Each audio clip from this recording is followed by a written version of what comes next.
어머니, 근데 결혼하면 집 해주신다고 하셨잖아요? 이 씨는 순간, 아, 결국 또 그 얘기구나 싶어 벌써부터 머리가 아파오기 시작했습니다. 아니, 그래서 경기도에 전세로 아파트 마련해줬잖니. 전세면 집을 사주신 게 아니잖아요. 서울에 30평 고급 신축 아파트 정도는 돼야죠. 그 정도는 돼야 사람 사는 거잖아요. 정 그러시면 어머님이 지금 살고 계신 서울 아파트, 그거 제 명의로 바꿔주세요. 뭐라고? 명의 안 바꿔주시면 저 이 결혼 생활 더는 못하겠으니까 그렇게 아세요. 그래? 그럼 이혼하렴. 네? 지금 뭐라고 하셨어요? 하라고, 이혼. 요즘 세상에 이혼이 무슨 흠이라고. 시댁에서 혼수에 전세 아파트까지 다 해줬는데 넌 대체 뭐가 그렇게 불만이니? 정작 내 친정에선 2천만 원이 전부였잖아. 왜 우리 처가를 걸고 넘어지세요? 저희도 저희 나름대로 노력했어요. 내가 너 이럴 줄 알고 아파트를 전세로만 해준 거야. 내가 원하는 대로 다 해주면 끝도 없이 요구할 게 불 보듯 뻔했으니까 지금 내가 명의까지 바꿔주면 나중에 난 내가 살던 집에서 길바닥으로 쫓겨나는 신세나 되겠지. 어머니, 지금 말 다 하셨어요? 안녕하세요. 이 사연의 주인공은 66세 이정자 씨입니다. 이 씨는 2년 전 남편을 하늘나라로 떠나보낸 후 자식들 하나만 바라보며 살아왔습니다. 30년 넘게 성실히 직장 생활을 하며 모은 돈으로 서울에 아파트를 하나 장만해두고 자식들이 결혼하면 좋은 곳에 신혼집도 마련해 주리라 마음먹고 있었죠. 평생 가족을 위해 살아온 평범한 어머니였습니다. 그런 이 씨에게 36세가 된 아들은 늘 걱정거리였습니다. IT 중소기업에서 과장으로 일하며 성실하기는 했지만 워낙 우유부단하고 소심한 성격 탓에 연애 얘기 한 번 꺼낸 적이 없었거든요. 친구들은 이미 다 결혼해서 아이까지 낳고 사는데 혼자만 총각으로 지내는 아들이 안쓰러워 이 씨는 입버릇처럼 말했습니다. 그냥 사람만 괜찮으면 됐다. 누구라도 좀 데려오기나 해라. 그러던 어느 날이었습니다. 아들이 조심스럽게 말을 꺼냈습니다. 엄마, 저 만나는 사람 생겼어요. 진지하게 생각 중이에요. 그 말이 얼마나 반가웠던지요. 드디어 우리 아들도 좋은 사람을 만났구나 싶어 가슴이 두근거렸습니다. 처음 만난 며느리 하영이는 네일숍을 운영하는 단정한 여자였습니다. 첫인상도 참 반듯했습니다. 예의 바르고 말투도 곱고 사람 앞에선 항상 웃는 얼굴이었죠. 이 씨는 속으로 안도했습니다. 며느리가 만난 지 겨우 6달 만에 결혼 얘기를 꺼냈다 해서 좀 놀라긴 했지만 아들은 확신에 차서 말했습니다. 하영이가 나이도 있고 빨리 안정되고 싶어 해요. 저도 이 사람이면 괜찮을 것 같아요. 아들이 그렇게 확신하며 말하니 이 씨도 결국 고개를 끄덕였습니다. 나이가 찬 것도 있고 아들이 그토록 간절해하는데 뭐 어떻겠습니다. 좋은 인연이라면 빨리 가정을 꾸리는 것도 나쁘지 않다고 생각했죠. 상견례도 무난히 진행됐습니다. 처가 어른들도 점잖아 보였고 대화도 자연스럽게 이어졌습니다. 다만 식사 중간쯤 안사돈이 조심스럽게 건넨 말이 지금도 기억에 남습니다. 요즘 집값이 너무 비싸다곤 하지만 우리 아이들 시작이 참 중요하잖아요. 신혼집 정도는 신축 아파트에서 시작해야죠. 안 그래요, 사돈? 그때는 그냥 흘려들었습니다. 부모 마음이야 자식들 좋은 데서 시작하길 바라는 게 당연하다 싶었죠. 하지만 지금 생각해보면 그 말이 바로 신혼집은 당연히 시댁에서 할 거죠 라는 무언의 압박이었던 것 같습니다. 그 후 얼마 안 가서 처가 쪽에서 혼인신고부터 먼저 하자고 하더군요. 요즘은 결혼 전에 신고 먼저 하는 사람도 많다길래 우리는 별 의심 없이 서류를 내줬습니다. 이제 아들이 결혼도 했고 이 씨는 아들이 그저 행복하면 된다는 마음뿐이었어요. 그런데 혼인신고가 끝나고 나니 아들이 굳은 표정으로 심각하게 이야기를 꺼냈습니다. 엄마, 하영이네는 집 해줄 여력은 없대요. 자기가 지금까지 모은 돈도 2천만 원이 전부고 혼수도 가능하면 우리 쪽에서 다 해줬으면 한다네요. 그 말을 듣고 이 씨는 잠시 입을 다물었습니다. 속으론 돈 없는 건 괜찮아 그런 게 중요한 건 아니지 싶으면서도 정작 상견례 때는 그렇게 당당하게 신축 아파트 얘기를 하던 처가댁이 실상은 지원 하나 못 해주는 형편이었다는 걸 알고 나니 뭐라 형용할 수 없는 묘한 기분이 들더군요. 처가댁이 혹시 말 한마디가 다 계산된 건 아니었을까 그때 처음으로 의심이 고개를 들었습니다. 그로부터 한 달 뒤 며느리가 본심을 드러냈습니다. 어머님, 저희 신혼집은 서울의 신축 아파트면 좋겠어요. 최소 30평 이상, 역세권은 돼야죠. 제 주변 친구들은 다 그렇게 시작했어요. 말은 공손했지만 속뜻은 확실했어요. 서울 신축 아파트를 사달라는 거였죠. 아들은 아무 말도 못하고 이 씨 눈치만 살폈습니다. 이 씨는 잠깐 생각한 후 곧장 말했습니다. 서울은 무리다. 대신 교통 좋은 경기도 신축 아파트 전세로 구해줄게. 그러고는 며느리를 보며 부드럽게 덧붙였습니다. 아직 신혼이잖아. 우선은 전세로 시작해보고 나중에 아이 생기고 집 구할 때 다시 이야기하자. 너무 조급하게 생각하지 말자, 하영아. 사실 서울에 집을 해줄 수 있는 여력은 있었습니다. 하지만 며느리가 원하는 대로 다 해줬다간 더 큰 욕으로 이어지겠다는 느낌이 들어서 이 씨가 일부러 전세를 제안한 것이죠. 첫 단추를 잘못 꿰면 끝까지 휘둘릴 것 같았습니다.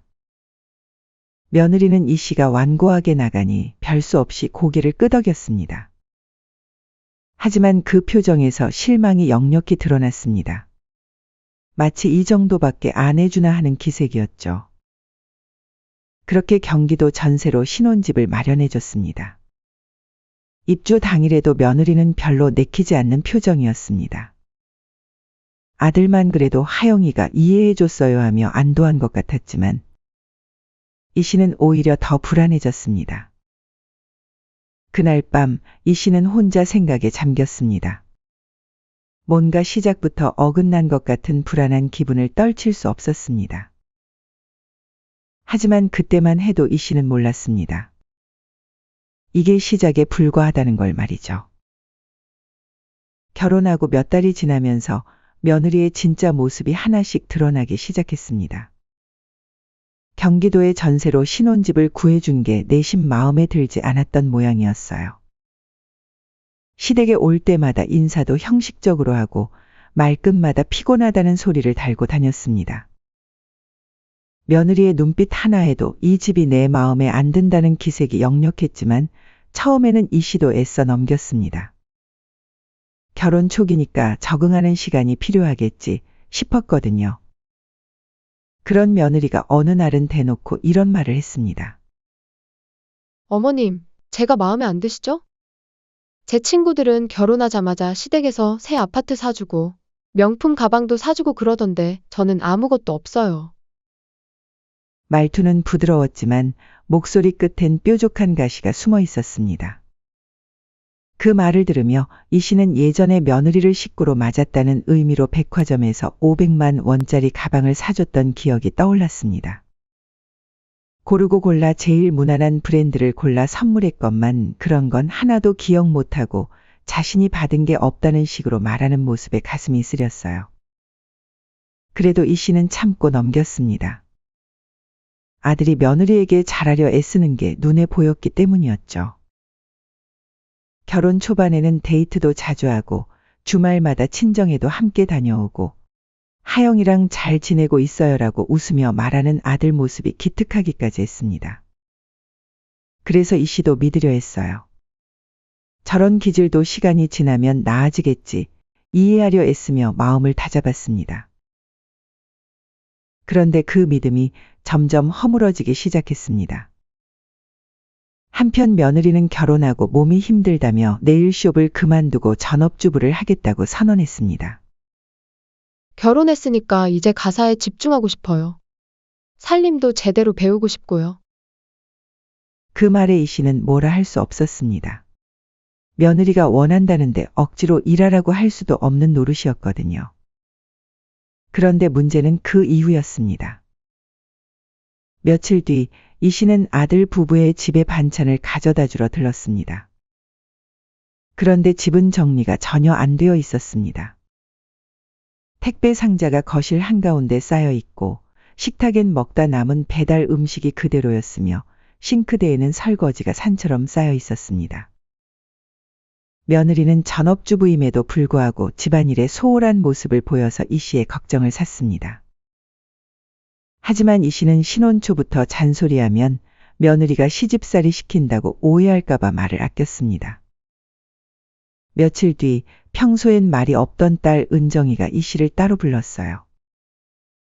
엄마, 혹시 새언니 친정에 여유가 좀 있으셨나? 아니, 그렇지는 않고 평범하시지?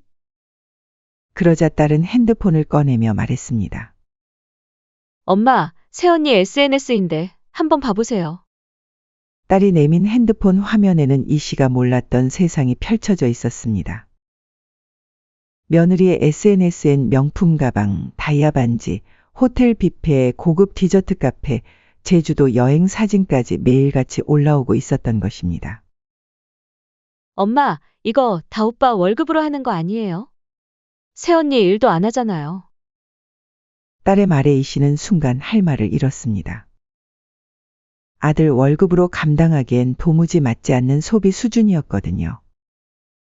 처음엔 며느리가 몰래 알바라도 하는 줄 알았지만 그것도 아니었습니다. 이 씨는 속으로 계산했습니다. 아들 월급이 한 달에 500만 원 정도인데 며느리가 SNS에 올리는 물건들은 그 돈으로는 절대 감당할 수 없는 수준이었습니다. 명품 가방 하나만 해도 몇백만 원인데 매달 새로운 걸 사고 있었거든요. 며칠 뒤 씨는 걱정되는 마음에 아들의 집에 들렀습니다. 이번에도 저번처럼 집은 정리가 전혀 안 되어 있는 모습이었죠. 심지어 거실 한쪽엔 명품 브랜드의 쇼핑백이 3개나 나란히 놓여 있었고 안에는 포장도 안 뜯은 물건들이 들어 있었습니다.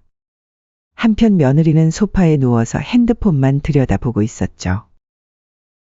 순간 이 씨의 참았던 말이 입 밖으로 나왔습니다. 하영아, 이런 건 좀 아니지 않니? 전업주부 되겠다고 했으면서 집 정리는 하나도 안 하고 명품만 사는 게 맞는 거야? 그 말에 며느리 얼굴이 순간 굳더니 이내 눈을 치켜뜨며 말했어요. 어머님, 저 그 말 진짜 서운해요. 저 솔직히 승훈 오빠 나이도 있고 돈도 잘 벌어서 좋아한 거예요. 그리고 솔직히 말씀드리면 전 시댁에서 집 해줄 줄 알고 결혼한 건데 경기도 전세라뇨. 쪽팔려서 친구들한테 말도 못해요. 이 씨는 순간 숨이 턱 막혔습니다. 경기도 전세가 왜 쪽팔려? 그게 뭐가 중요한 거니? 정말 창피해요. 다른 친구들은 시댁에서 아파트도 사주고 차도 사주고 그러는데 이 씨는 무슨 말을 해야 할지 몰랐습니다. 눈앞이 흐려질 정도로 어지러웠고 멍하니 서 있다가 조용히 손에 들고 있던 가방만 꼭 쥐고 있었습니다. 며느리는 계속해서 말을 이었습니다. 어머님, 저 진짜 친구들 만날 때마다 기가 죽어요.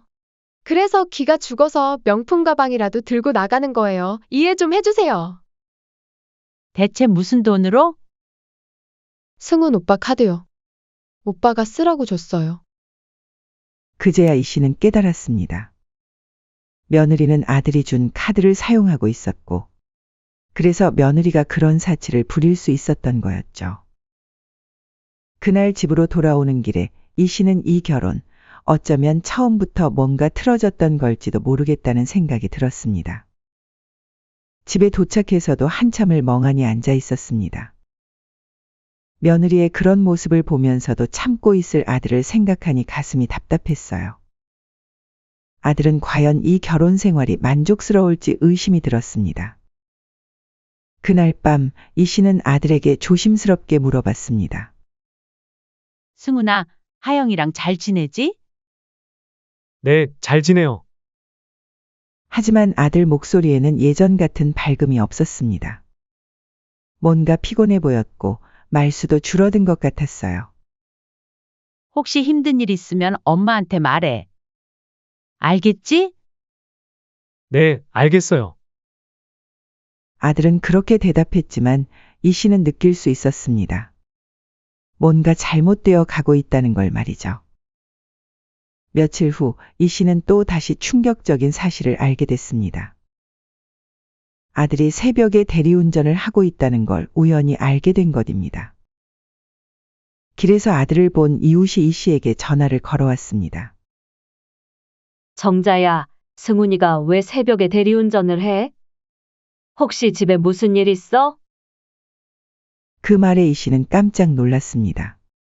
아들이 부업을 한다는 말은 한 번도 들어본 적이 없었거든요. 이 씨는 바로 아들에게 전화를 걸었습니다. 승훈아, 너 대리운전 한다는 게 사실이니? 아들은 한참 뜸을 들이더니 작은 목소리로 말했어요. 엄마, 죄송해요. 말씀드리려다가 걱정 끼쳐드릴까봐. 왜 갑자기 대리운전을 하는 거니? 이번 달 카드값이 좀 많이 나와서요. 그래서 부족한 생활비를 채우려고. 그 말에 이 씨는 가슴이 철렁했습니다. 며느리의 사치 때문에 아들이 새벽까지 일을 하고 있었던 것이었죠. 그날 밤 이 씨는 잠을 이룰 수 없었습니다. 이런 식으로 가다가는 곧 아들이 쓰러질 것 같았거든요. 설마 아들이 결혼한 지 겨우 몇 달 만에 이런 일이 벌어질 줄은 꿈에도 몰랐습니다. 뭔가 조치를 취해야겠다는 생각은 들었지만 이 씨는 어떻게 해야 할지 막막했습니다. 그러던 중 며칠 전부터 며느리의 행동이 심상치 않았습니다. 뭔가 말을 꺼낼 듯 말 듯 하더니 그날 저녁 결국 일이 터지고 말았죠. 평소처럼 반찬 몇 가지 싸들고 신혼집을 찾았을 때였습니다. 며느리는 평소보다 차갑고 말이 없었어요. 뭔가 분위기가 어색했지만 이 씨는 별 생각 없이 냉장고에 반찬을 정리하고 있었습니다. 어머니, 차 한 잔 드실래요? 며느리가 말을 걸어왔지만 목소리에 어딘가 어색함이 묻어 있었어요. 이 씨는 고개를 끄덕이며 거실 소파에 앉았습니다. 며느리가 차를 가져다 주며 조심스럽게 입을 열었어요. 어머니, 근데 어머님 아파트 혼자 사시기엔 좀 크지 않으세요? 갑자기 무슨 얘기인가 싶어 이 씨는 고개를 들었습니다. 응, 갑자기 그건 왜? 아니에요. 그냥 30평이나 되잖아요. 어머님 혼자 계시기엔 좀 넓은 것 같아서요. 이 씨는 뭔가 이상했습니다. 며느리가 왜 갑자기 자신의 집 크기를 거론하는 건지 의아했어요. 그게 왜? 내가 편하게 살고 있는데. 아, 그냥요.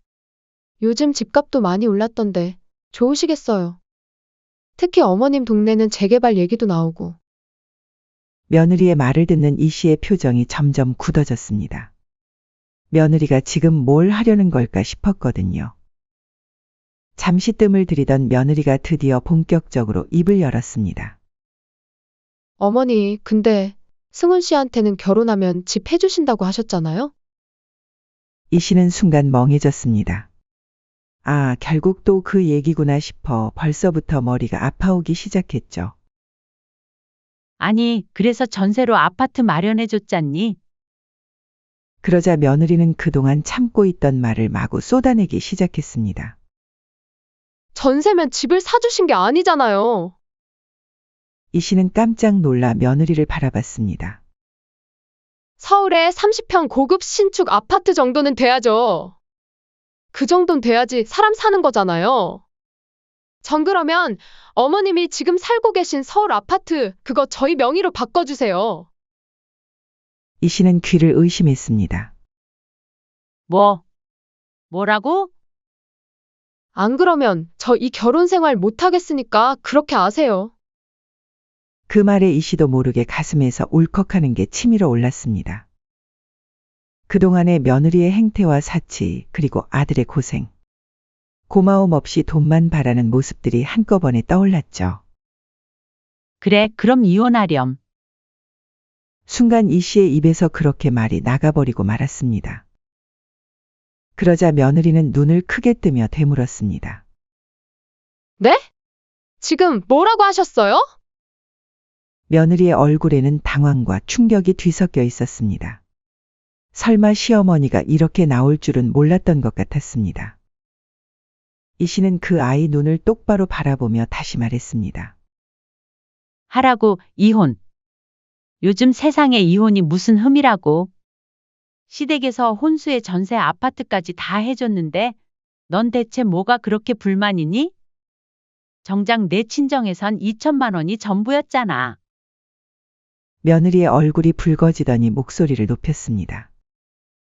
왜 우리 처가를 걸고 넘어지세요? 저희도 저희 나름대로 노력했어요. 그 말에 이 씨는 더는 참지 못하고 쏘아붙였습니다. 내가 너 이럴 줄 알고 아파트를 전세로만 해준 거야. 내가 원하는 대로 다 해주면 끝도 없이 요구할 게 불보듯 뻔했으니까. 지금 집 명의까지 바꿔주면 나중에 난 내가 살던 집에서 쫓겨나는 신세나 되겠지?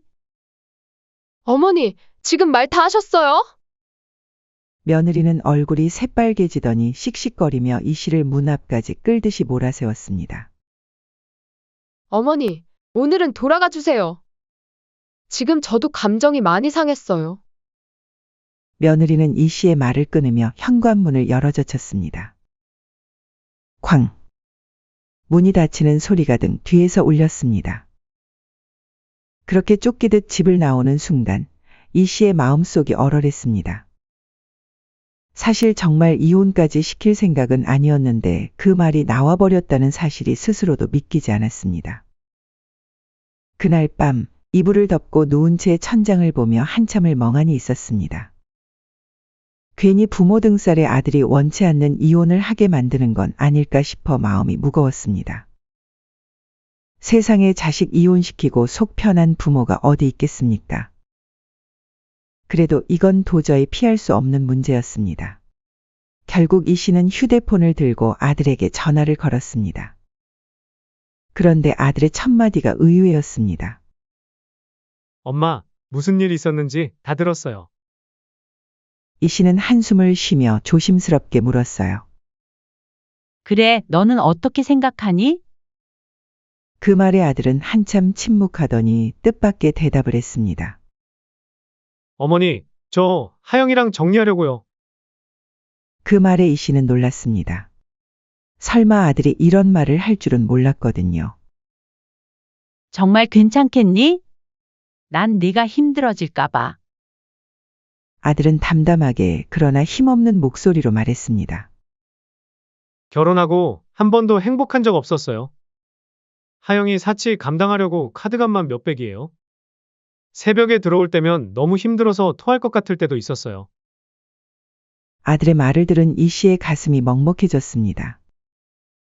승훈아, 그래도 뭐라도 더 벌면 좀 나아지지 않을까 싶어서 참고했어요. 근데 하영이는 매일 엄마 진명에 빨리 넘겨봤자며 저를 들들 볶는 바람에 탈모까지 왔어요. 순간 이 씨의 가슴이 철렁 내려앉았습니다. 그러고 보니 아들의 머리칼이 어느새 듬성듬성 비어 보였던 게 그제야 떠올랐습니다. 결혼 전엔 검소한 척을 한 거였어요. 아껴 쓰는 모습 보여주고 저한테 시댁에 잘하겠다는 말까지 했죠. 그런데 결혼하고 나니까 사람이 완전히 달라지더라고요. 어머니한텐 죄송해서 차마 이혼 얘기는 입에 못 올렸어요. 제가 잘하면 괜찮아질 거라 믿었는데 오히려 어머니까지 이런 일 겪게 만들어서 정말 죄송해요. 아들의 고백을 듣는 순간 속으로 얼마나 끙끙 앓고 있었을까 생각하니 이 씨는 더 이상 말을 잇지 못하고 눈물을 흘렸습니다. 한참이 지나고 아들이 마지막으로 말했어요. 근데 이번 일 겪고 확실히 느꼈어요. 이렇게 살 바엔 갈라서는 게 맞는 것 같아요. 불효해서 죄송해요. 이 씨는 울음을 삼키며 조용히 말했습니다. 잘못된 건 고치면 되는 거야. 엄마, 불효는 무슨 불효니? 내가 살아야지. 내 인생인데 내가 결정해. 엄마는 내 편이야. 한편 며느리는 아들의 이혼 선언에 처음엔 발끈했습니다. 그래, 우리 갈라서. 며느리의 목소리에는 분노와 자존심이 뒤섞여 있었습니다. 마치 자신이 원해서 이혼하는 것처럼 말이죠. 하지만 막상 이혼이 현실로 다가오자 태도는 순식간에 180도 뒤바뀌었습니다. 며칠 뒤 기세등등하던 모습은 온데간데 없고 풀이 죽은 며느리는 아들과 함께 이 씨의 집을 찾아왔습니다. 두 손을 모으고 허리를 굽힌 채 문 앞에 서 있는 며느리는 마치 전혀 다른 사람이 되어 있었습니다. 어머니, 제발 승훈 씨 좀 말려주세요. 제가 그날 어머니께 너무 서운해서 충격요법으로 그냥 조금 세게 말한 거예요. 절대 진심 아니었어요. 저는 이혼할 생각 없어요. 이 씨는 냉정하게 웃으며 말했습니다. 이건 내가 결정할 수 있는 게 아니야. 이건 승훈이 뜻이야. 그리고 며느리를 똑바로 바라보며 덧붙였어요. 그리고 이혼하게 되면 전세 집짐은 다 정리하염. 혼수며 집이며 다 시댁에서 해준 거니까 가져갈 것도 많이 없겠구나. 며칠 후 더욱 놀라운 일이 벌어졌습니다. 사돈 부부가 직접 이 씨의 집을 찾아왔습니다. 예전에 그 도도하고 고고하던 모습은 온데간데 없고 어딘가 초조한 얼굴로 고개를 낮춘 채였습니다. 아이고 사돈, 애가 철이 없어서 그런 겁니다. 안사돈의 목소리는 예전과 달리 떨리고 있었어요. 딸아이가 감정 조절도 잘 못하고요. 젊은 사람들끼리 다투다 보면 그런 거죠 뭐. 그냥 한 번만 용서해 주시면 안 될까요? 이 씨는 가만히 차를 내려놓고 말했어요. 사돈, 며느리가 그동안 했던 행동들 다 알고 계셨나요? 사돈은 말을 잇지 못했습니다.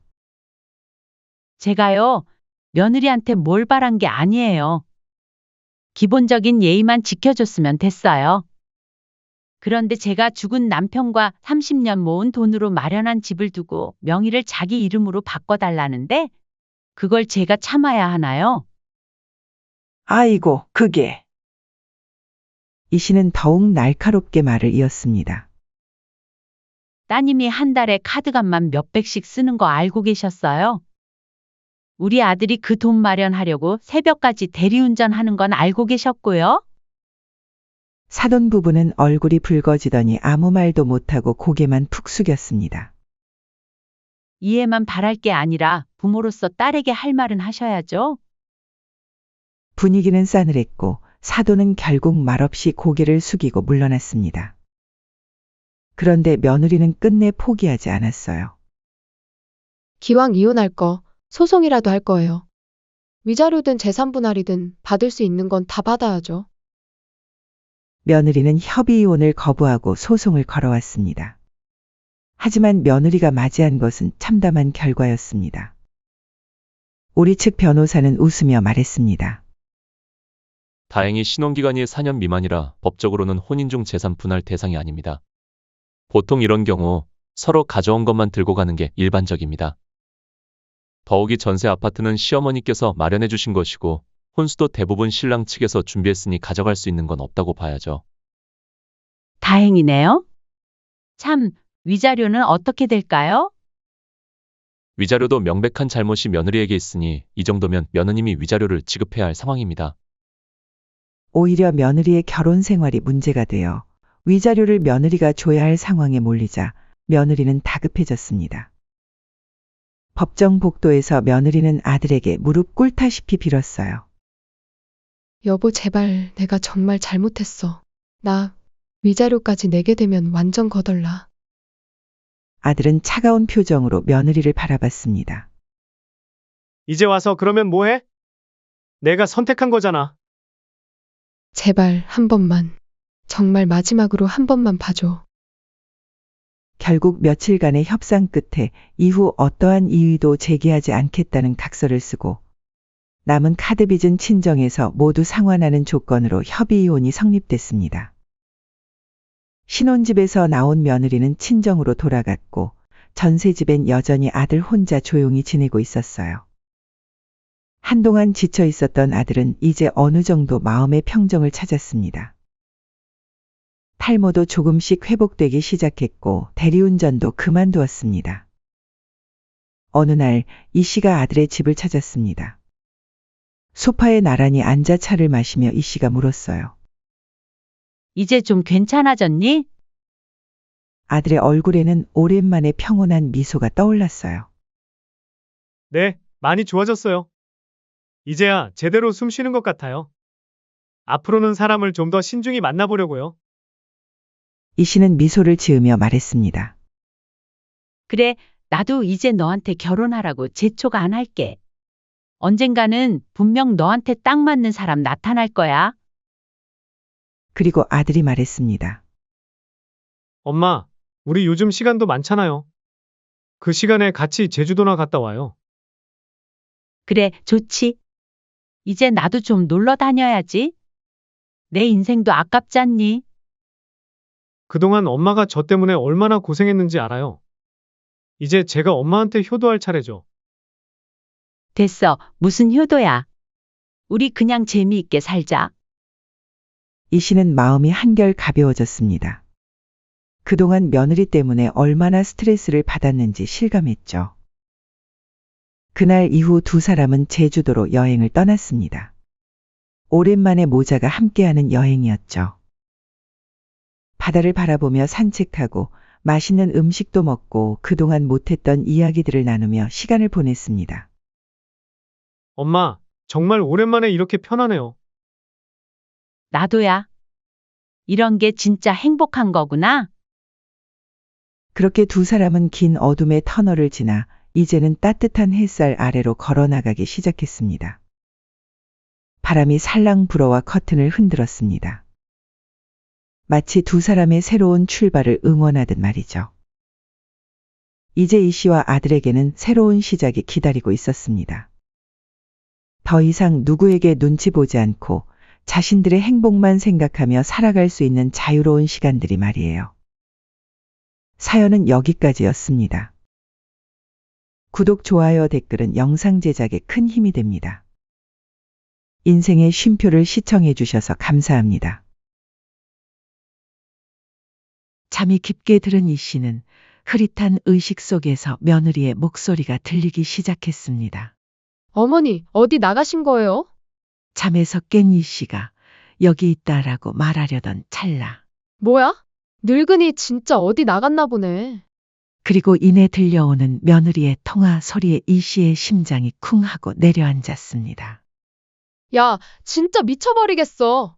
노인네 하나 때문에 집 분위기가 노인정 같다니까. 하, 우리가 뭐 대단한 도움 받았다고 맨날 간섭하는 거야. 시키는 일이나 제대로 할 것이지. 설마 며느리가 이런 생각을 가지고 있을 줄이야. 뒷방 늙은이가 눈치도 없이 자꾸 이래라 저래라.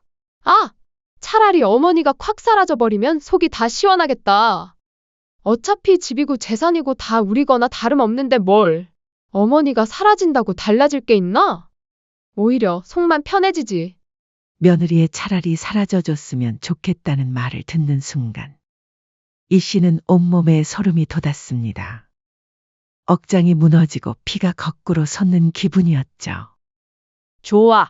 그렇게 내가 사라지는 게 소원이라면 그 소원 내가 들어주마. 그날 밤 이 씨는 밤새워 수십 년간 모아둔 비상금 통장과 아파트 등기 권리증을 꺼냈습니다. 안녕하세요. 이 사연의 주인공은 70세 이양숙 씨입니다. 서울 도심 한복판 고즈넉한 한옥의 정취를 간직한 한식당은 이 씨의 삶 그 자체였습니다.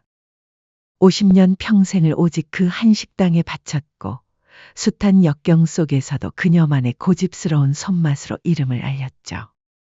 그녀의 손끝에서 탄생한 음식들은 단순한 끼니가 아니라 잊혀가는 고향의 맛이자 어머니의 정성이었습니다. 하지만 세월의 흐름 앞에 이 씨도 은퇴를 결정했습니다. 평생 모은 돈과 가게를 정리한 거금은 고스란히 외동아들 준호에게 향했죠. 갓 결혼한 아들이 고급 한식 파인 다이닝을 열겠다며 도움의 손길을 내밀었을 때 이 씨는 마지막 남은 재산까지 탈탈 털어 아들의 꿈을 전폭적으로 지원했습니다. 준호야, 내가 평생 모은 돈이니까 꼭 성공해야 한다. 내가 성공하는 것이 내 가장 큰 기쁨이야. 이 씨는 아들의 손을 꼭 잡으며 말했습니다. 아들의 눈에 맺힌 감사의 눈물을 보며 그녀는 모든 것을 내어주는 것이 조금도 아깝지 않았죠.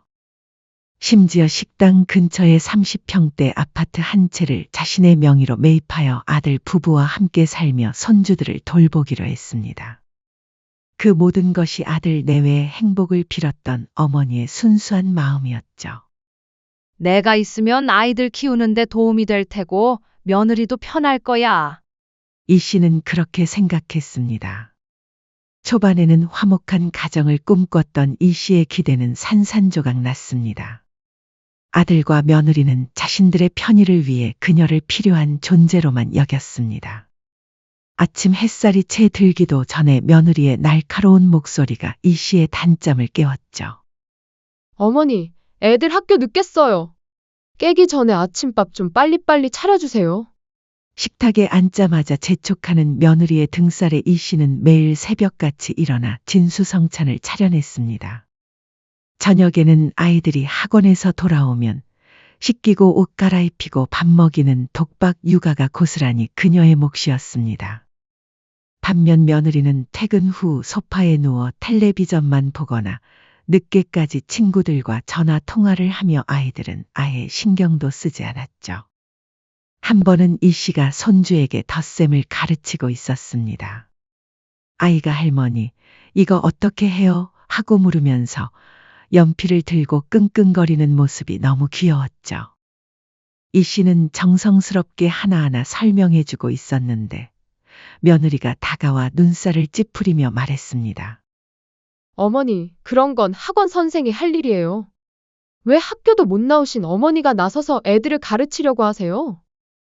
하늘아, 나도 덧셈 뺄셈 정도는 할 줄 안다. 괜히 잘못된 교육 받으면 나중에 버릇 고치기 어렵다고요. 어머니는 그냥 애들 밥이나 잘 먹이세요. 대놓고 면박을 주는 며느리의 말에 이 씨는 속으로 천불이 났지만 애써 참고 고개만 끄덕였습니다. 하지만 속으로는 내가 뭘 잘못했나 하는 생각이 들었죠. 한편 며느리는 다른 사람들 앞에서는 또 달랐습니다.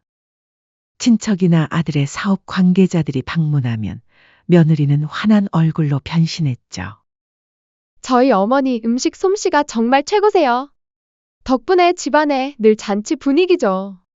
번지르르하게 칭찬하는 척했습니다. 하지만 손님들이 돌아가기 무섭게 며느리의 태도는 180도 돌변했습니다. 아, 진짜 어머니랑 어머니 음식 냄새 때문에 집안 공기가 탁해졌잖아요. 대체 언제까지 이런 구닥다리만 해드실 거예요? 모욕적인 말을 서슴지 않았죠. 심지어 명절은 이 씨에게 가장 고통스러운 시간이었습니다.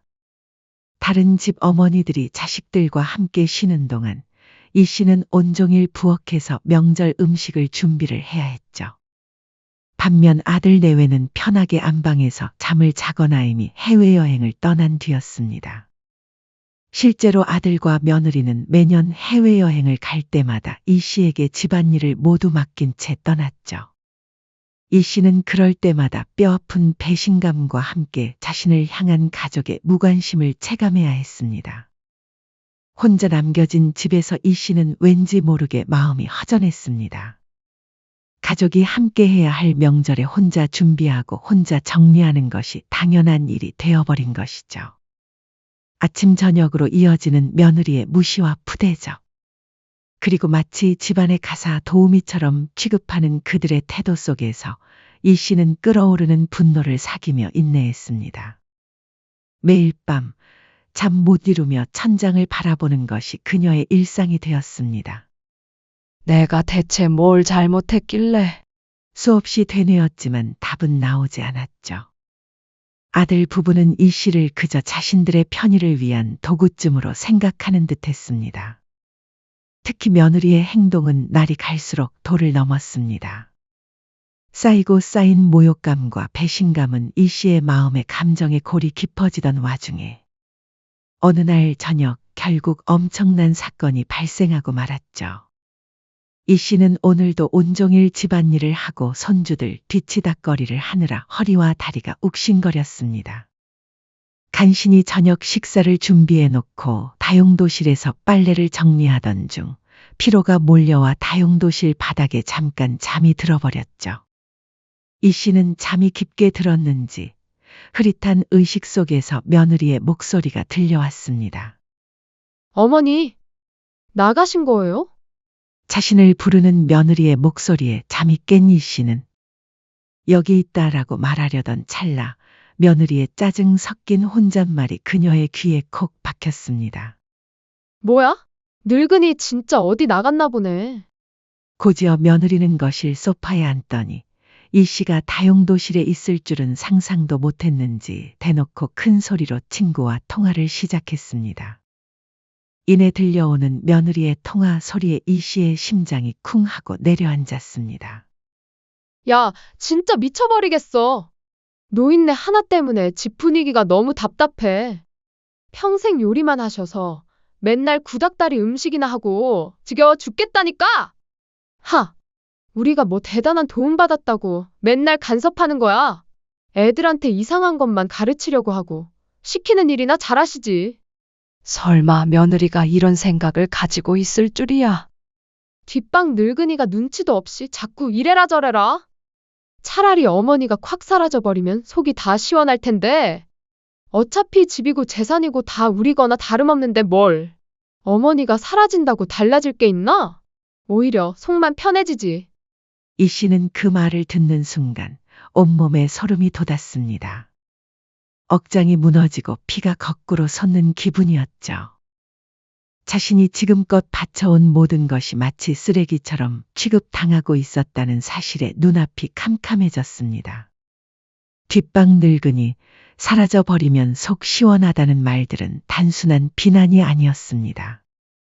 그것은 평생을 바쳐온 그녀의 존재 자체를 부정하는 비수였죠. 이 씨는 다용도실 바닥에 주저앉아 눈물을 흘렸습니다. 70년을 살아오면서 이렇게 모욕적인 말을 들어본 적이 없었습니다. 이 씨는 처음에는 이대로 나가서 바로 따져볼까 생각했습니다. 하지만 잠시 후 그 정도로는 분이 풀리지 않을 것 같았죠. 그때 이 씨는 조용히 다용도실에서 나왔습니다. 어머니, 언제부터 계셨어요? 혹시 통화 들으셨어요? 며느리가 화들짝 놀라며 물었습니다. 아니 못 들었는데 내가 다용도실에서 깜박 잠이 들었지 뭐니 방금 일어났어. 이 씨는 태연하게 웃으며 대답했습니다. 하지만 그 웃음은 복수를 다짐한 차가운 미소였죠. 아, 아무것도 아니에요. 친구랑 그냥 이야기 좀 했어요. 며느리는 안도의 표정을 지었지만 이 씨의 마음속에는 이미 계획이 시작되고 있었습니다. 그런 말까지 들은 이상 이 씨는 이제 더 이상 참을 이유가 없었죠. 좋아. 그렇게 내가 사라지길 원한다면 정말로 사라져줘야지. 지금까지 날 그렇게 무시했으니 설마 내가 이럴 줄을 꿈에도 모르겠지? 그날 밤 이 씨는 밤새워 수십 년간 모아둔 비상금 통장과 아파트 등기 권리증을 꺼냈습니다. 아들의 식당 창업에 투자했던 금액을 명확히 증명할 수 있는 모든 증빙 서류들까지 꼼꼼히 정리하기 시작했죠. 내가 투자한 돈이 얼마인지, 이 아파트가 누구 명의인지 말 안 하니 아주 새까맣게 잊고 살았나 보네. 이 씨는 아무에게도 알리지 않고 아파트를 급매물로 내놓았습니다. 이 모든 과정은 철저히 비밀리에 진행되었죠. 변호사를 통해 자신의 모든 재산을 처분하고 아들에게 투자했던 금액을 차용증을 기반으로 한 법적 절차를 준비했습니다. 며칠 동안 이 씨는 평소와 다름없이 행동했습니다. 아침 일찍 일어나 밥을 차리고 손주들을 돌보고 집안일을 했죠. 하지만 속으로는 차근차근 계획을 세우고 있었습니다. 어느 날 며느리가 이 씨에게 통보하듯 말했습니다. 어머니, 저희 친정 식구들이랑 다음 주에 제주도로 여행 갈 거니까 그때 집이나 잘 지키고 계세요. 아, 그래? 며칠이나 갈 건데? 일주일 정도요. 어차피 어머니는 평소에도 하시던 거잖아요. 집에 혼자 계셔도 괜찮으시죠? 며느리의 말투는 마치 이 씨가 집을 지키는 것이 당연한 의무인 것처럼 들렸습니다. 이 씨는 그 말을 듣고 속으로 회심의 미소를 지었습니다. 바로 그날 아들 내외 친정 식구들과 여행을 떠나는 날을 자신의 완벽한 사라짐의 날로 결정했던 것이죠. 그래, 잘 다녀와라. 집은 걱정 마. 감사해요, 어머니. 역시 어머니가 계시니까 든든하네요. 며느리의 말에 이 씨는 쓴웃음을 지었습니다. 든든하다고? 사라지면 쏙 시원하다고 하면서? 아들 내외가 여행을 떠나던 날 아침, 이 씨는 평소처럼 환한 웃는 얼굴로 배웅했습니다. 아들 내외의 차가 멀어지는 것을 지켜본 이 씨는 집으로 돌아가 마지막 준비를 시작했습니다.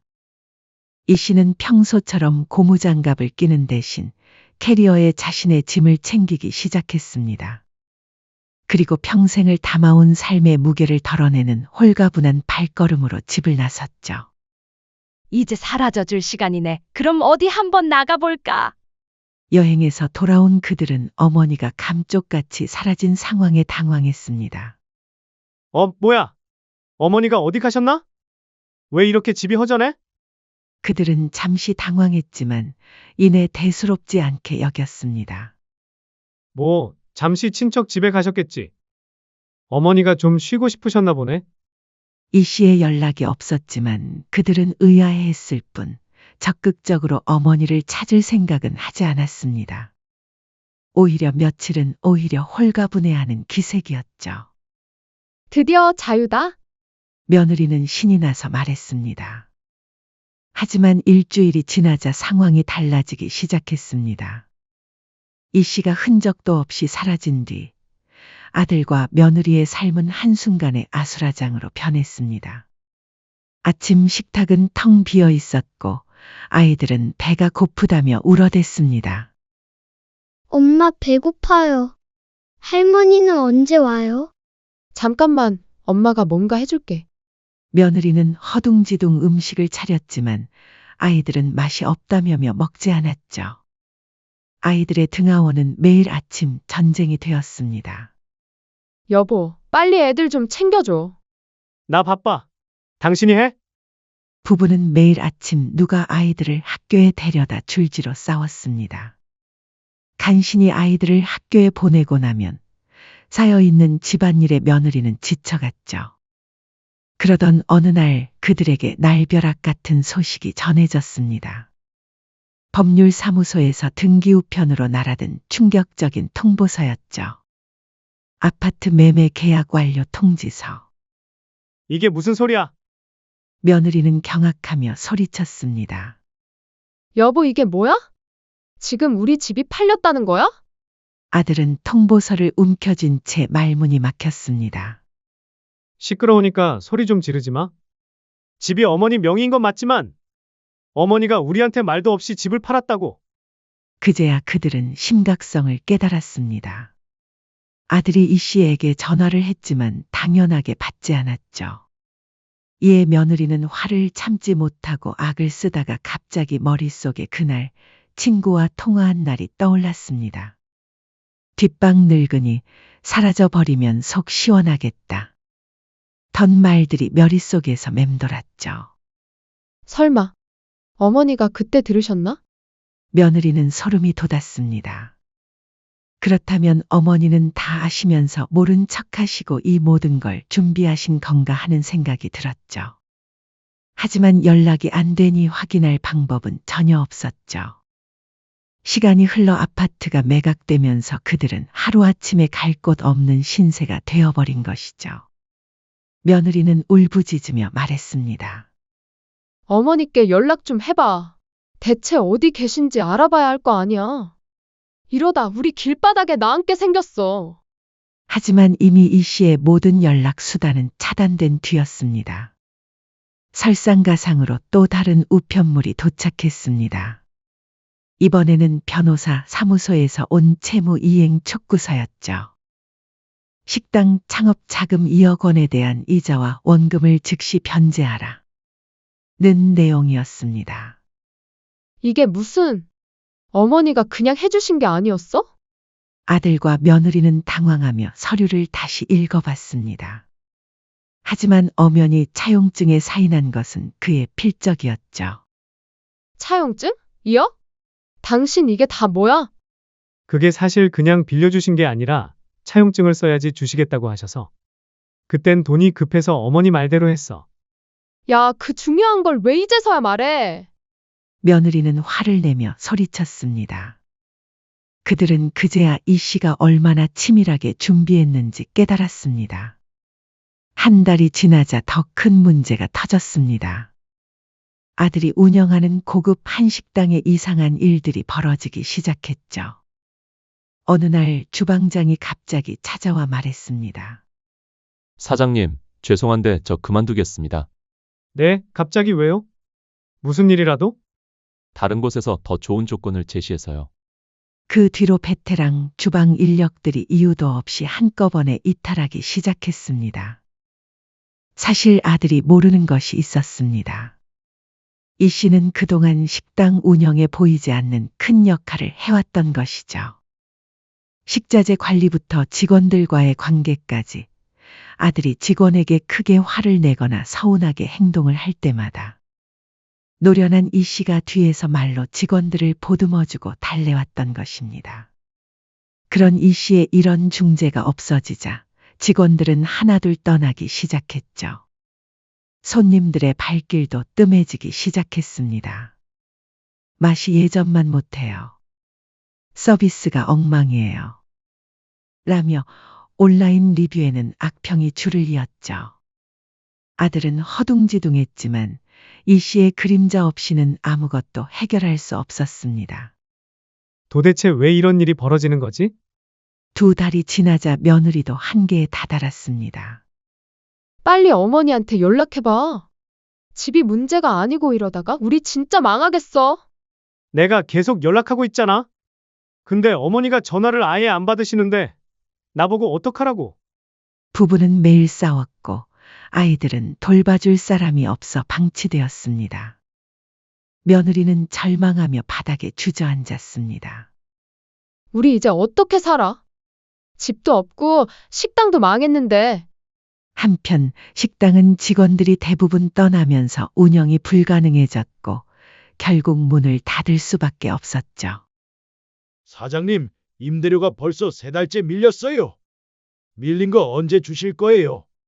건물주까지 독촉하기 시작했습니다. 죄송합니다. 조금만 기다려주세요. 하지만 돈이 어디 있었겠습니까? 아들과 며느리는 절망에 빠졌습니다. 그들은 뒤늦게 이 씨를 찾아 나섰지만 그녀는 그림자조차 보이지 않았습니다. 아들이 친척들에게 연락해봐도 아무도 이 씨의 행방을 알지 못했죠. 이모, 혹시 저희 어머니 연락 안 받으셨어요? 향숙이? 한 달 전쯤에 이사 간다고 하더니 연락이 없네. 왜? 아, 아무것도 아니에요. 아들은 힘없이 전화를 끊었습니다. 며느리는 울면서 말했습니다. 어머니 돌아오세요. 제가 다 잘못했어요. 하지만 이미 늦었습니다. 모든 것을 잃고 나락으로 떨어진 아들과 며느리는 뒤늦게 어머니의 빈자리를 절감하며 피눈물을 쏟았습니다. 화려했던 삶은 한순간에 허망하게 무너져 내렸죠. 길바닥에 나앉게 생긴 상황 속에서 그들은 과거의 오만과 무지함을 뼈저리게 후회하며 서로를 탓하는 것 외에는 할 수 있는 것이 없었죠. 어머니, 어디로 사라지신 거예요? 당신이 그때 어머니한테 사라지네 마네 그런 말만 하지 않았더라면 이 꼴은 안 났어. 나만 잘못이야? 당신도 어머니 무시한 건 마찬가지잖아. 그들의 절규는 공허한 메아리처럼 빈집에 울려 퍼질 뿐이었습니다. 이제 이 씨는 더 이상 그들의 어머니가 아니었습니다. 아들과 며느리는 어머니에 대한 오만과 무심함에 대한 대가를 혹독히 치르게 되었죠. 그 무렵 이 씨는 이미 한적한 시골 동네의 그림 같은 작은 집에서 새로운 삶을 시작하고 있었습니다. 그곳은 도시의 소음과 복잡함과는 거리가 먼 평화롭고 고요한 안식처였죠. 평생 한식만 고집했던 그녀는 이제 새로운 도전에 몰두했습니다. 지역문화센터에서 열리는 이탈리아 요리 학원에 등록해 파스타도 만들어 보고 향긋한 올리브유와 허브 향에 흠뻑 빠져들었죠. 내가 알고 있던 세상은 정말 좁았구나. 이 씨는 자신도 모르게 중얼거렸습니다. 선생님, 이 올리브 오일은 어디에서 나는 거예요? 아양수님 너무 좋은 질문이에요. 이 씨는 호기심 가득한 눈으로 요리 선생님의 설명을 들으며 메모를 했습니다. 70세의 나이에도 배움에 대한 열정은 20대 못지않았죠. 나이가 들어서도 새로운 것을 배우는 기쁨에 충만한 이 씨의 얼굴에는 생기가 넘쳐 흘렀습니다.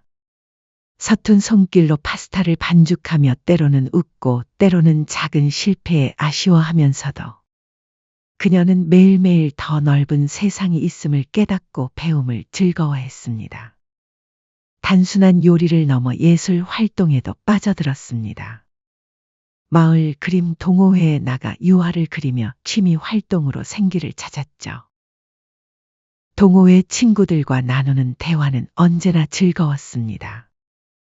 가끔 이 씨는 마을 회관에서 어르신들을 위해 자신의 요리 솜씨를 재능 기부하며 따뜻한 정을 나누었습니다. 오후에는 동년배 친구들과 함께 오솔길을 산책하며 웃음꽃을 피웠습니다. 향숙 씨, 요즘 정말 밝아지셨네요. 뭔가 좋은 일이라도 있으세요? 글쎄요, 그냥 마음이 편해진 것 같아요. 이 씨는 맑은 공기를 마시며 답했습니다. 정말로 오랜만에 느끼는 자유로움이었죠. 몇 달이 지나자 이 씨의 새로운 삶에 대한 소문이 퍼지기 시작했습니다. 70세의 나이에 새로운 도전을 하는 그녀의 이야기는 많은 사람들에게 감동을 주었죠. 어느 날 지역 신문사에서 연락이 왔습니다. 혹시 저희 신문에 인터뷰 기사를 실어도 될까요? 나를 찾아 떠난 70대 요리사의 인생 이막이라는 제목으로 소개하고 싶은데요. 저 같은 사람이 신문에 나가도 될까요? 물론이죠. 많은 분들에게 희망을 주실 거예요. 이 씨는 잠시 망설였지만 결국 인터뷰를 승낙했습니다. 인터뷰 당일 이 씨는 자연스럽게 자신의 이야기를 들려주었습니다. 평생 남을 위해서만 살았는데 이제는 저를 위해서 사는 게 이렇게 행복한 줄 몰랐어요. 기자 앞에서 말하는 이 씨의 모습은 당당하고 자신감에 넘쳤습니다. 가족들이 그리우시진 않나요? 기자의 질문에 이 씨는 잠시 생각하더니 답했습니다. 그리운 건 사실이에요. 하지만 저도 제 삶을 살 권리가 있잖아요. 이 씨는 더 이상 낡은 부엌에 갇힌 초라한 어머니가 아니었습니다. 그녀는 밝은 얼굴로 새로운 요리를 배우고 친구들과 활짝 웃으며 자신의 삶을 온전히 즐기고 있었죠.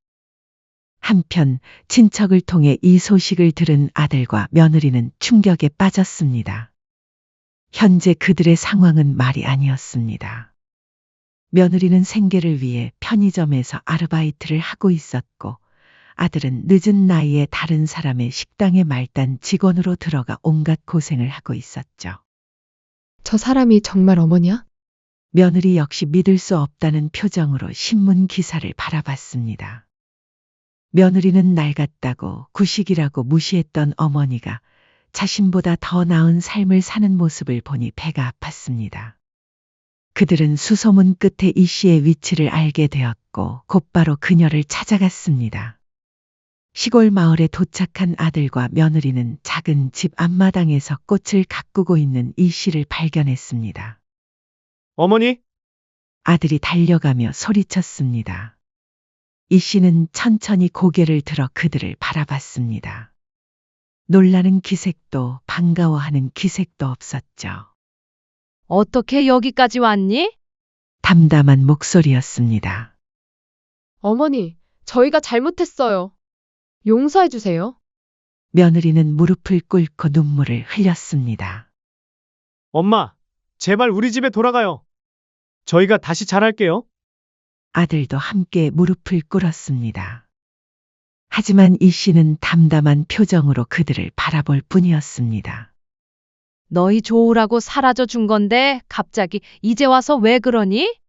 이 씨의 말에 며느리는 더욱 울음을 터뜨렸습니다. 어머니, 정말 죄송해요. 제가 정말 못된 며느리였어요. 이 씨는 차갑게 웃으며 대답했습니다. 아, 그때 내가 친구한테 전화로 뭐라고 했더라? 노인네 하나 때문에 집 분위기가 너무 답답해. 뒷방 늙은이가 눈치도 없이 자꾸 이래라 저래라. 차라리 콱 사라져버리면 속이 다 시원할 텐데. 어차피 집이고 재산이고 다 우리거나 다름없는데 뭘. 이라고 했지 아마? 며느리는 얼굴이 새하얘졌습니다. 어머니, 역시 다 들으셨군요. 며느리는 고개를 떨어뜨렸습니다. 다 들었지? 그래서 며느리 소원대로 해줬잖아. 사라져 달라고 했으니까 사라져 준 거야. 어머니, 그래도 가족인데 한 번만 용서해 주세요.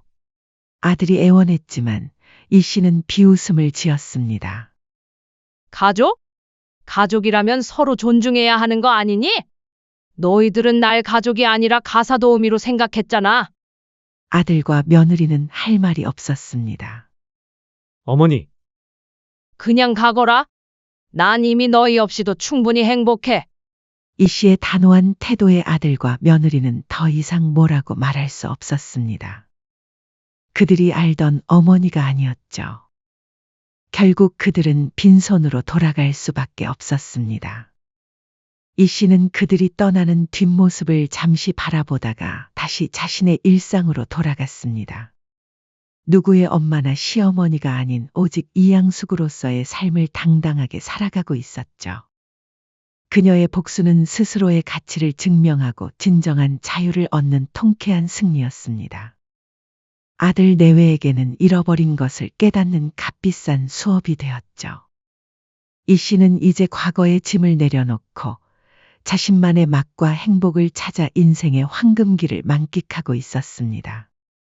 이제 그녀에게는 진정으로 자신을 아끼고 존중해주는 사람들이 있었습니다. 별이 총총한 시골 밤하늘 아래 이 씨는 마침내 진정한 평화를 찾았습니다. 사연은 여기까지였습니다. 구독, 좋아요, 댓글은 무료이며 영상 제작에 큰 힘이 됩니다. 알림 설정을 하시면 더욱 새롭고 재밌는 사연을 빠르게 즐기실 수 있습니다. 인생의 쉼표를 시청해 주셔서 감사합니다. 식사가 끝나고 모두가 거실에서 TV를 보며 웃고 있을 때 강 씨는 부엌에 홀로 남아 산더미처럼 쌓인 그릇들을 바라보며 숨을 고르고 있었습니다. 얘야, 설거지 좀 해줄 수 있니? 나 허리가 너무 아프다. 어머니는 제가 밖에서 돈 벌어오는 거 안 보이세요?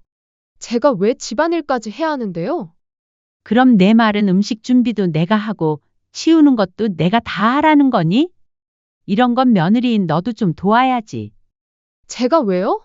어머니, 지금이 몇 년도인데 아직도 그런 말씀을 하세요?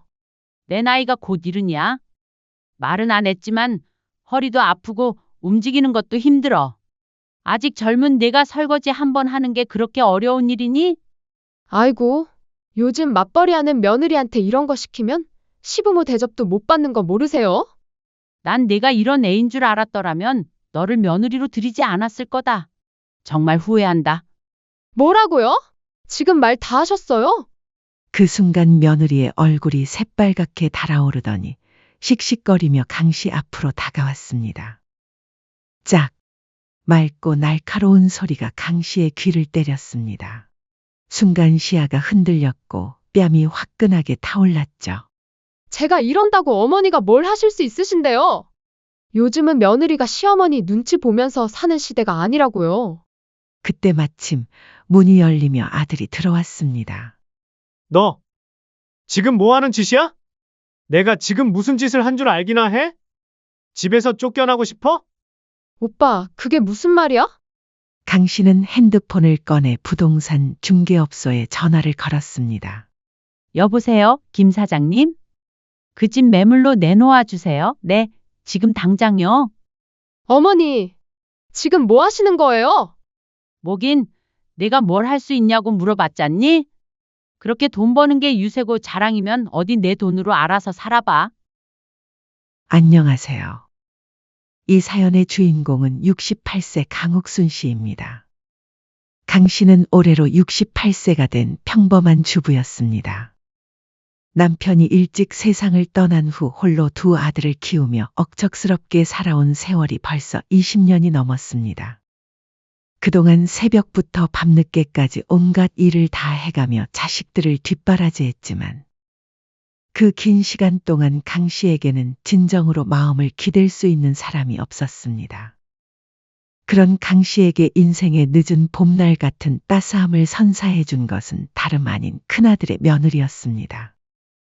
처음 며느리가 집에 들어올 때부터 강 씨는 그 아이가 남달랐다는 걸 느꼈습니다.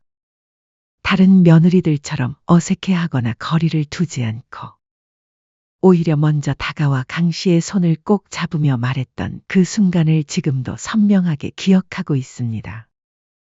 어머니, 저 정말 어머니를 친정엄마처럼 잘해드릴게요. 믿어주세요. 며느리의 그 말은 단순한 인사치레가 아니었습니다. 정말로 며느리는 강 씨를 친정어머니 이상으로 모셨습니다. 명절이면 친정보다 시댁을 먼저 찾았고 맛있는 음식이 있으면 제일 먼저 강 씨 생각을 했습니다.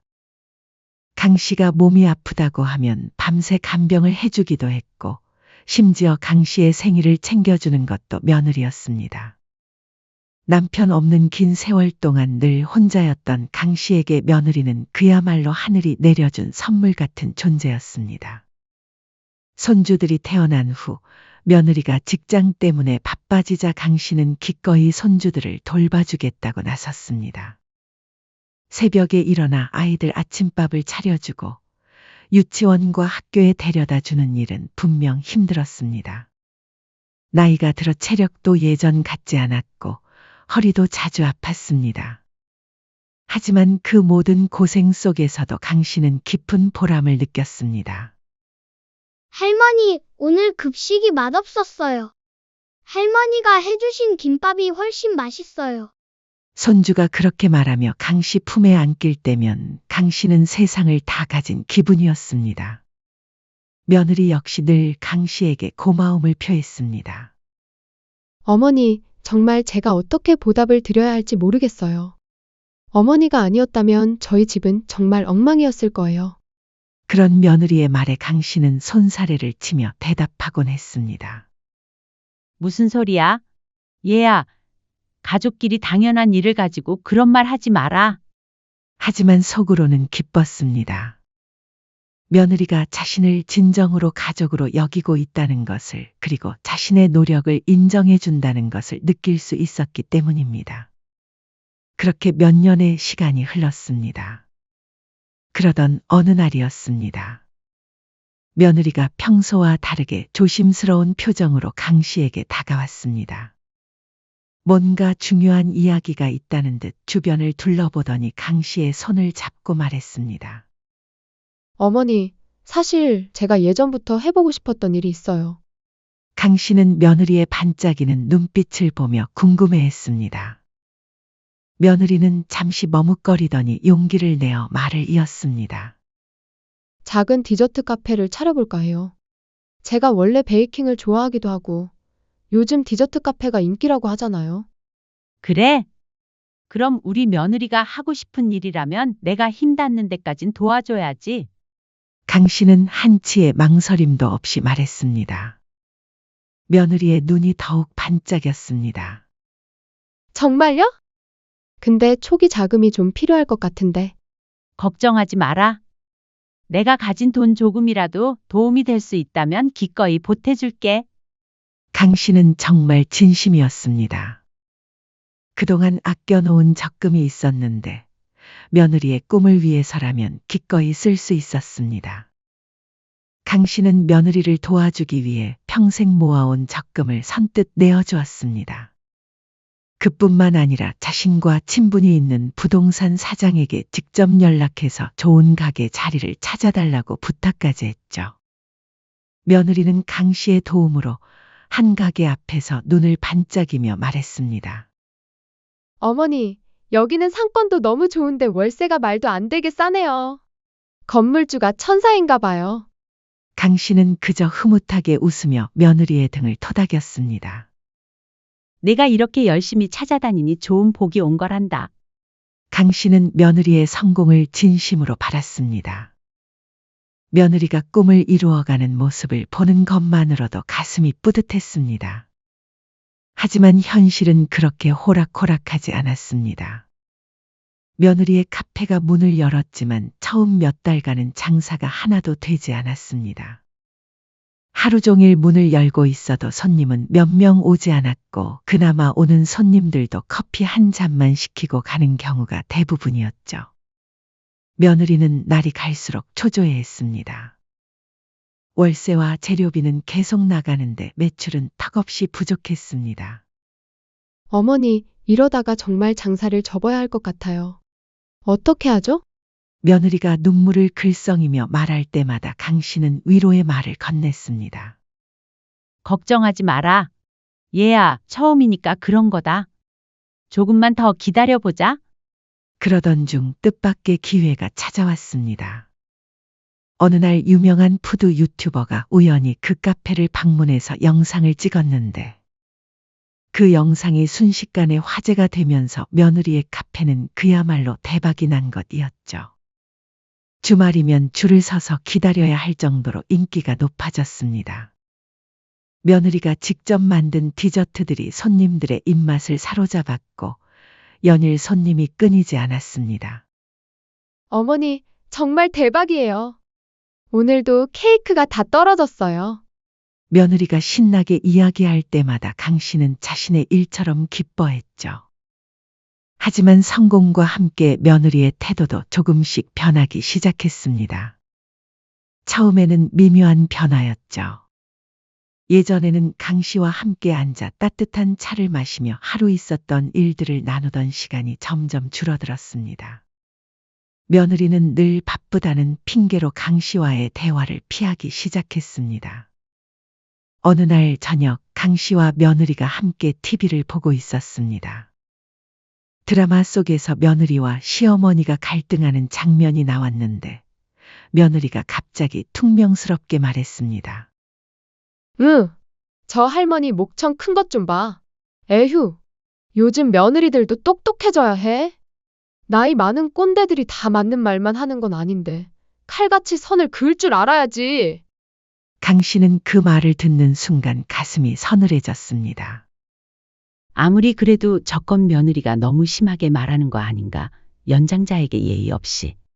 며느리가 직접 자신에게 하는 말은 아니었지만 묘하게 자신을 향한 말처럼 느껴졌습니다. 하지만 강 씨는 그냥 넘어갔습니다. 혹시 자신이 너무 예민하게 받아들이는 건 아닐까 싶었거든요.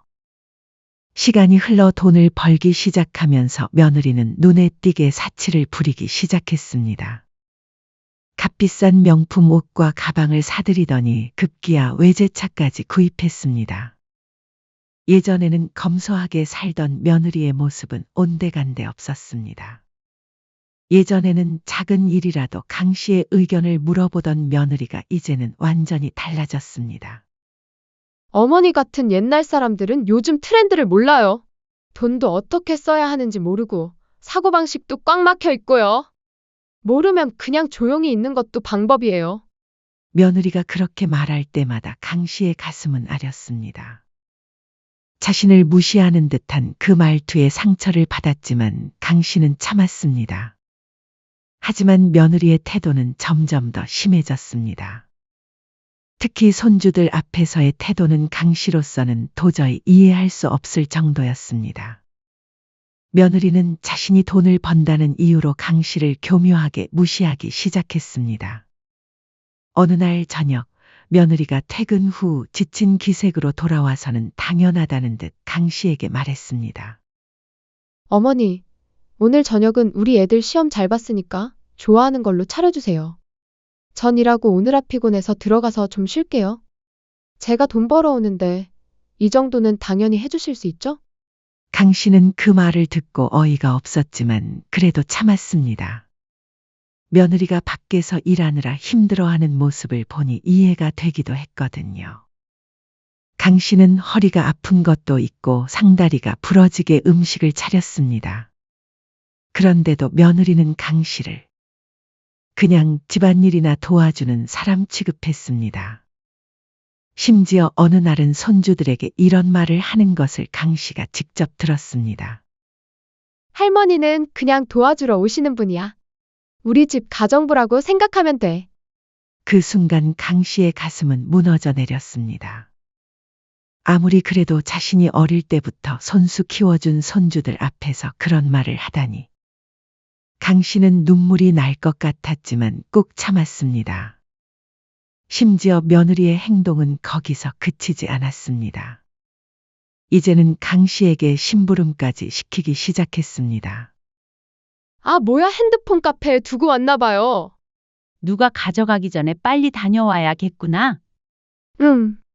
어머니가 좀 다녀와 주세요. 강 씨는 이제 더 이상 참을 수 없어서 조심스럽게 말했습니다. 얘 이건 좀 아니지 않니? 아, 아무리 그래도 그냥 시키는 건 싫으시죠? 그러자 며느리는 인상을 쓰더니 지갑에서 2만 원을 꺼내 강 씨에게 휙 건넸습니다. 저 앞이니까 이거면 되죠? 이거면 됐잖아요? 며느리는 강 씨를 마치 아랫사람 부리듯 행동했습니다. 돈으로 강 씨의 자존심을 짓밟는 그 행동에 강 씨는 분노가 치밀어 올랐습니다. 강 씨는 자존심이 상해 그 돈을 받지 않고 대꾸 없이 그 자리를 떠나 집으로 돌아왔습니다. 상처받은 마음을 억누르며 강 씨는 며칠을 보냈습니다. 하지만 며느리는 강 씨가 왜 화가 났는지조차 이해하지 못하는 듯했습니다. 오히려 강 씨가 예민하게 구는 것처럼 여기는 것 같았습니다. 그런 며느리의 태도에 강 씨는 더욱 서운했습니다. 예전에 그 따뜻했던 며느리는 온데간데 없고 이제는 강 씨를 무시하고 함부로 대하는 사람이 되어버렸습니다. 돈을 벌기 전엔 강 씨의 손을 꼭 잡고 다니던 아이가 돈을 번 지금은 강 씨의 존재를 무시하고 하대하기 시작한 겁니다. 강 씨는 매일 밤 잠자리에 들 때마다 생각했습니다. 내가 며느리를 너무 잘해준 게 독이 된 건가? 그동안 꾹 참아왔던 서운함이 한꺼번에 터져버린 것은 바로 그날이었습니다. 설날 아침부터 강 씨는 부엌에서 한시도 앉지 못하고 음식을 준비했습니다. 전 부치고 나물 무치고 국 끓이고 갈비찜까지. 기름 냄새와 열기로 얼굴은 벌겋게 달아올랐고 허리는 바늘로 찌르는 듯 욱신거렸습니다. 68세의 몸으로 새벽부터 준비한 설 음식들이 상에 가득 차려졌습니다. 가족들은 모두 맛있게 먹으며 한 해 계획을 이야기하고 웃음꽃을 피웠습니다. 하지만 강 씨만 혼자서 음식을 나르고 그릇을 치우느라 제대로 앉아있을 시간도 없었습니다. 식사가 끝나고 모두가 거실에서 TV를 보며 웃고 있을 때 강 씨는 부엌에 홀로 남아 쌓인 그릇들을 바라보며 숨을 고르고 있었습니다. 설거지감이 산더미처럼 쌓여 있었죠. 강 씨는 후들거리는 다리로 거실에 나가 며느리 쪽을 향했습니다. 얘야, 설거지 좀 해줄 수 있니? 나 허리가 너무 아프다. 며느리는 TV를 보던 시선도 돌리지 않은 채 차갑게 대답했습니다. 어머니는 제가 밖에서 돈 벌어오는 거 안 보이세요? 제가 왜 집안일까지 해야 하는데요? 강 씨는 어이없어서 눈을 크게 떴습니다. 그럼 내 말은 음식 준비도 내가 하고 치우는 것도 내가 다 하라는 거야? 너는 양심이라는 게 있기는 하니? 근데요? 어머니, 지금이 몇 년도인데 아직도 그런 말씀을 하세요? 요즘 시대에 며느리가 시어머니 뒷바라지나 하고 살라고요? 강 씨의 목소리가 떨렸습니다. 내 나이가 곧 이르냐? 말은 안 했지만 허리도 아프고 움직이는 것도 힘들어. 아직 젊은 내가 설거지 한 번 하는 게 그렇게 힘든 일이야? 그러자 며느리가 비웃듯 코웃음을 치며 일어나더니 강 씨 앞으로 다가왔습니다. 며느리의 목소리에는 조롱이 섞여 있었죠. 어머니가 저한테 해준 게 뭐가 있는데요? 요즘 같은 시대에 맞벌이하는 며느리한테 이런 거 시키면 시부모 대접도 못 받는 거 모르세요? 그 말이 강 씨의 가슴을 날카롭게 후벼 팠습니다. 그리고 참아왔던 모든 울분이 한순간에 폭발했습니다. 내가 이럴 줄 알았더라면 난 너를 며느리로 들이지 않았을 거다. 정말 후회한다. 강 씨의 목소리가 방 안을 울렸습니다. 그 순간 며느리의 얼굴이 새빨갛게 달아오르더니 씩씩거리며 강 씨 앞으로 다가왔습니다. 뭐라고요? 지금 말 다 하셨어요? 그리고는 짝! 맑고 날카로운 소리가 강 씨의 귀를 때렸습니다. 순간 시야가 흔들렸고 뺨이 화끈하게 타올랐습니다. 며느리는 계속해서 강 씨를 내려다보며 말했습니다. 하! 제가 이런다고 어머니가 뭘 하실 수 있으신데요? 그냥 조용히 있으세요. 어머니 같은 분들은 시대가 바뀐 걸 모르세요. 요즘은 며느리가 시어머니 눈치 보면서 사는 시대가 아니라고요. 그때 마침 방문이 열리며 아들이 들어왔고 아들의 얼굴이 순식간에 굳었습니다. 강 씨의 붉어진 뺨을 보자 아들의 눈빛이 차갑게 변했죠. 너 지금 뭐 하는 짓이야? 아니, 오빠. 그게 아니고, 아들의 말에 며느리는 이내 눈물을 글썽이며 피해자인 척 연기를 시작했습니다. 그게 아니라 어머니가 먼저 저한테 너무 심한 말씀을 하셔서 저도 모르게. 하지만 아들은 그런 며느리를 바닥에 거칠게 밀쳤습니다. 깍 소리를 지르며 바닥에 버려진 며느리를 외면하고 아들은 강 씨에게 다가와 뺨을 조심스럽게 살폈습니다. 아들이 안절부절 손까지 떨며 강 씨의 눈치를 심하게 살피는 모습에 며느리는 매우 당황했습니다. 마치 아들이 무언가 비밀을 알고 있는 듯한 태도였기 때문입니다. 내가 지금 무슨 짓을 한 줄 알기나 해? 너 밥줄 다 끊기고 싶어? 아들의 말에 며느리는 눈이 휘둥그레졌습니다. 오빠, 그게 무슨 말이야? 며느리는 아들의 말을 이해하지 못한 채 멍청하게 서 있었지만 강 씨는 담담하게 말을 이었습니다. 강 씨는 뺨의 따가움을 느끼면서도 오히려 마음은 차분해졌습니다. 이제 모든 것을 끝낼 때가 온 것이었죠.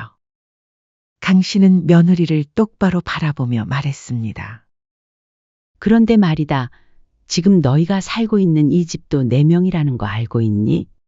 며느리의 얼굴이 더욱 하얗게 질렸습니다. 그게 무슨 소리예요? 강 씨는 핸드폰을 꺼내 부동산 중개업소에 전화를 걸었습니다. 여보세요, 김 사장님? 저 강옥순입니다. 아, 네. 그 집 매물로 내놓아 주세요. 네, 지금 당장요. 어머니, 잠깐만요. 뭐 하시는 거예요? 뭐긴? 내가 뭘 할 수 있냐고 해서 하는 건데. 일하는 며느리한테 설거지 한번 하라고 했다고 뺨아리를 맞는 게 말이 되니? 너 그렇게 돈 버는 게 유세고 자랑이면 내 돈으로 알아서 살아봐. 그리고 내 카페 차릴 때 가게 자리 알아봐 준 게 누군지는 까먹었나 본데. 강 씨의 차분하지만 칼날 같은 목소리로 며느리에게 충격적인 비밀 하나를 말해주었습니다. 사실 그 건물의 주인이 바로 나였단다. 며느리는 그 충격적인 진실의 말을 잃었습니다. 입이 떡 벌어진 채 강 씨를 바라보았습니다. 어머니가 건물주라고요? 그래. 내가 그 건물을 소유하고 있었어. 너를 위해 월세를 시세의 절반도 안 되게 깎아준 거였어. 강 씨는 계속해서 차근차근 설명했습니다. 평소 강 씨가 검소하게 사는 모습만 봐왔던 며느리는 이 사실을 전혀 몰랐던 겁니다. 강 씨는 며느리를 남몰래 도와주고 싶었지만 굳이 자신이 건물주라는 사실을 밝히지 않았던 이유가 있었습니다. 만약 며느리가 그 사실을 알았다면 부담스러워하거나 오히려 거리를 둘 수도 있다고 생각했기 때문입니다. 진정한 가족이 되기를 바랐던 강 씨는 그저 조용히 뒤에서 도와주기만 하고 싶었던 것이었죠.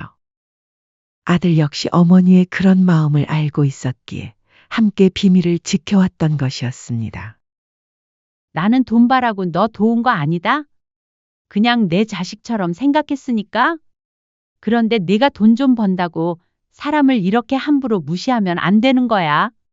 며느리는 온몸이 떨리기 시작했습니다. 그리고 자신이 지금 얼마나 큰 실수를 했는지 깨닫기 시작했죠. 어머니, 죄송해요. 정말 몰랐다고요. 손주들한테 할머니는 가정부라고 했지? 심부름 시키면서 돈 던져주기도 했고, 며느리의 얼굴이 새하얗게 변했습니다. 그제야 며느리는 모든 것을 깨닫고 강 씨의 무릎에 꿇고 눈물을 흘리며 빌기 시작했습니다. 어머니, 제발 용서해주세요.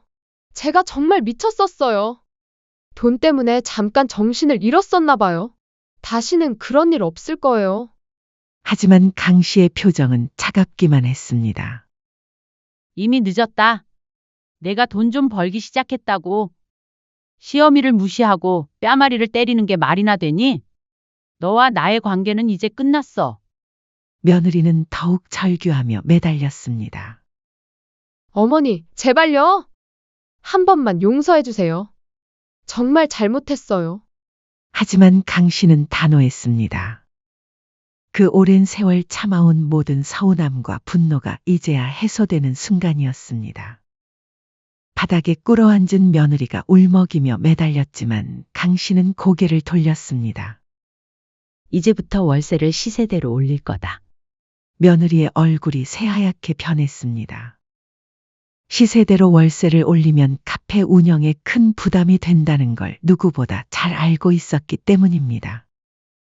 어머니, 갑자기 그러시면 저는 어떻게 살라고요? 제발 다시 한 번만. 응? 내 말처럼 난 옛날 사람이라 꽉 막혀 있어서 말이야. 그렇게 손바닥 뒤집듯이 쉽게 내 말을 들어줄 생각이 없단다. 강 씨는 냉정하게 말했습니다. 그리고 이 집에서도 나가라. 내 집에서 나를 무시하고 하대한 사람과 같이 살 생각은 없다. 어머니, 아이들도 있잖아요. 그건 내가 알아서 할 거다. 내가 걱정할 일은 아니야. 아들도 며느리를 차갑게 내려다보며 말했습니다. 어떻게 어머니 뺨을 때릴 수가 있어? 지금까지는 어머니가 지켜보자 해서 넘어갔지만 당신이 선을 넘었어? 당장 집에서 나가. 그 후 며느리는 정말로 집을 떠나야 했습니다. 짐을 싸면서도 계속 빌고 매달렸지만 강 씨는 끝까지 돌아보지 않았습니다. 며느리가 떠난 후 일주일도 지나지 않아 카페의 월세가 시세대로 올랐습니다. 갑작스럽게 2배 이상 뛴 월세의 며느리의 카페는 당장 경영난에 시달리기 시작했습니다. 그동안 싼 월세 덕분에 유지되던 수익 구조가 한순간에 무너진 것입니다. 설상가상으로 스트레스와 급한 마음의 맛이 변했다는 평이 나오기 시작했고, 재료를 아낀다는 소문까지 돌았습니다. 그런 와중에 근처에 더 좋은 베이커리가 생기면서 손님들을 다 뺏겨버렸습니다. 예전에 줄을 서서 기다리던 손님들은 옆 카페로 몰려갔습니다. 며느리는 필사적으로 버텨보려 했지만 높아진 월세와 줄어든 매출을 감당할 수 없었습니다. 결국 문을 연 지 2년 만에 며느리의 디저트 카페는 허무하게 폐업하고 말았습니다. 그 소식을 들은 며느리의 친정 식구들이 강 씨를 찾아왔습니다. 며느리의 어머니는 눈물을 흘리며 소리쳤습니다. 사돈, 어떻게 가족끼리 그렇게 매정하게 하실 수 있어요? 아무리 우리 딸이 잘못했다고 해도 가게를 망하게 하는 건 너무 심하지 않습니까? 강 씨는 차분하게 대답했습니다. 먼저 도리를 어긴 건 며느리예요. 그럼 사돈은 며느리가 뺨을 때리면 가만히 맞아 주실 건가요? 그 한마디에 며느리의 친정 식구들은 할 말을 잃었습니다. 아무리 생각해도 먼저 잘못한 것은 며느리였기 때문이죠. 제가 하루아침에 이렇게 된 줄 아세요? 몇 년 동안 참고 또 참았습니다. 그런데도 며느리는 고마운 줄 모르고 돈 하나로 저를 무시하더군요. 강 씨는 단호하게 일어서며 말했습니다. 이제 돌아가세요. 더 이상 할 말 없습니다. 처가댁 식구들은 결국 아무 말도 못하고 집에서 쫓겨나듯 돌아갔습니다. 아들 역시 강 씨를 선택했습니다. 며느리와의 이혼 절차를 밟으면서 아들은 며느리에게 말했습니다. 내가 겨우 당신 때문에 친가족인 어머니랑 등을 지고 살라고. 말이 되는 소리를 해라. 아들은 며느리를 맹렬하게 구박했습니다. 그동안 어머니와 아내 사이에서 애매한 태도를 보였던 아들이지만 며느리가 어머니에게 손을 댄 순간 모든 것이 끝났습니다. 며느리는 우스꽝스러울 정도로 불쌍한 모습으로 빌었습니다. 내가 잘못했어, 여보. 제발 이혼만은 안 돼. 무릎을 꿇고 눈물을 흘리며 용서를 구했지만 아들은 끝내 마음을 돌리지 않았습니다. 이제 와서 후회해도 소용없어. 내가 어머니에게 손을 댄 순간부터 이미 모든 관계는 끝났어. 결국 며느리는 모든 것을 잃고 눈물을 흘리며 쓸쓸히 집을 떠나야 했습니다. 직장도 잃고 남편도 잃고 아이들도 잃은 채 홀로 친정으로 돌아가야 했습니다. 그런 며느리를 멀리서 바라보며 강 씨는 씁쓸하게 중얼거렸습니다. 사람의 진가를 알려면 잘해주면 된다고 옛 어른들이 말씀하셨는데 설마 며느리도 그럴 줄이야. 저 아이는 평생 지가 며느리일 줄 알겠지. 나중에 시어머니 입장이 돼봐야 지금 내 심정을 알겠지만 지금은 백날 말해도 모를 거야. 강 씨의 삶에 찾아왔던 늦은 봄날의 웃음은 씁쓸하게 막을 내렸습니다. 며느리와 함께했던 그 따뜻했던 시간들은 이제 아련한 추억이 되어버렸습니다. 하지만 강 씨는 후회하지 않았습니다.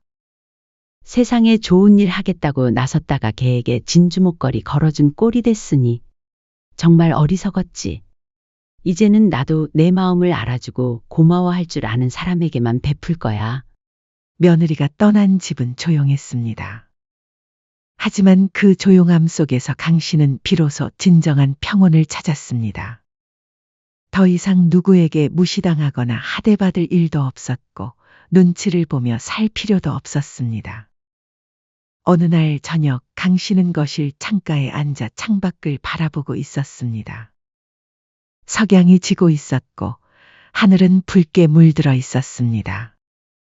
이제 다시는 그 누구에게도 무시당하지 않는 강 씨 삶의 진정한 주인이 된 기분이었습니다.